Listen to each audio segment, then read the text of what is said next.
silong niya. So umaangat na po tayo. Makikita na natin yung Ayan. Ano, kaya pa? Kaya pa. Yan, o tamo, tumataas siya ng mas mataas, be. Oh. O yan. Good morning mga bossing. Tapos na talaga ang aming lifter. Ayan, pinupunasan na ng ating dakilang welder mechanic. So itatry natin ngayon. Gusto ko ako yung magbomba-bomba. Ayan, magbomba, magpadyak-padyak ng ganito, Garnon. Kwento mo naman din magkano lahat yung nagastos sa materialis lamang.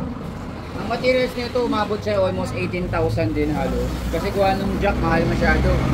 Yung jack natin, shoutout nga pala kay Ingo. 3,450 yata yung bili namin doon. 3,450 yung bili. Tapos, yun.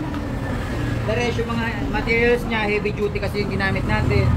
Itong plain sheet nito, makapal to. Sobra namin to doon sa ginawang hagdanan. Ito yung ginawa namin na, na hagdanan, may sobra. So, ito na yun. Step niya, So, sinali namin siya sa costing, di ba? Tapos, siyempre, may dugsungan na siya.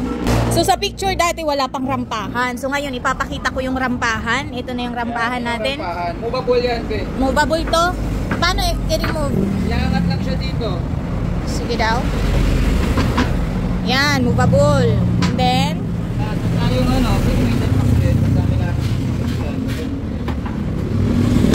then ready to padyak-padyak na ba yan? Oo, ready to padyak. Ako daw. Ito, tatapakan mo pag ibababa mo. Ito. So, ito daw yung tatapakan pag ibababa. Pag iangat siya, ito. So, gusto ko siyang i-try iangat sige. para makita natin yung sa loob, sa silong niya. So, ikaw ang magpapadyak ngayon. So, ayan na guys. Makita mo yung silong niya. So, umaangat na po tayo. Makikita na natin yung medyo matagal lang to. Hindi, lakasan mo kasi. Dapat isagad mo siya ng nakakaano sa taas. Yan. Yan. Dapat ibalak mo din siya pataas. Huwag masyado yun ng ano. Yung tapak mo ba? Igaganto mo ba maigi ba? Ibabalik mo siya sa dati. Yan. Ano, kaya pa? Kaya pa. Yan. O tamo, tumataas siya ng mas mataas, be. Oh. O yan. Yan. So yan, umangat na. Yan, oh. Hindi pa. Yan yung pinaka minimum height niya. Yan, dyan yung minimum niya. Sige pa. Yung R15 natin. Kaya yan, pwede natin testing eh. Yung change oil nga namin yun eh.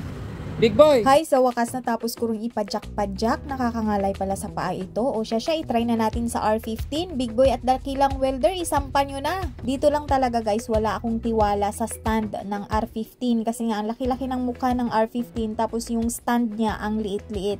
So, kailangan talagang kumuha ng paddocks. Isunuksok na nga ni Big Boy dyan sa gulong ng R15 yung paddocks na yan para maging pantay. Kasi kapag wala yan, tataob talaga yan sa sobrang bigat. Buti na lang naka-order kami nito sa Lazada, nitong paddocks na to, napakalaking tulong. So magagamit din natin yan kapag ka big bike. Mas mabigat kung big bike ang isasampa dyan, kaya yung paddocks na yan, hindi pa nga ganong ka-quality yan. Mumurahin lang yan siya, nasa 1,700 lang. Kaya kung mapapansin nyo, dalawa lang yung gulong niyan. Meron talagang quality niyan, yung 4 yung gulong. Kaya naman daw i-welding ng asawa ko niyan, kaso wala kaming bender. Kailangan daw talaga ng may bender niyan para hulmahan. At ayan, after nga nilang ma-check at ma-secure yung motor, kumuha pa sila ng tali. Of course, para siguradong hindi talaga tataob yung motor, tatalian natin. Napakatibay rin ng tali na yan na kaya niyang mag-lift ng 5,000 kilograms to 1,000 kilograms. Nabili rin namin yan, syempre sa Inco kasama nung jack. Hala, shout out Inco, ang dami na naming nabili sa inyo. Ayan o, jack yan o, Inco, color yellow.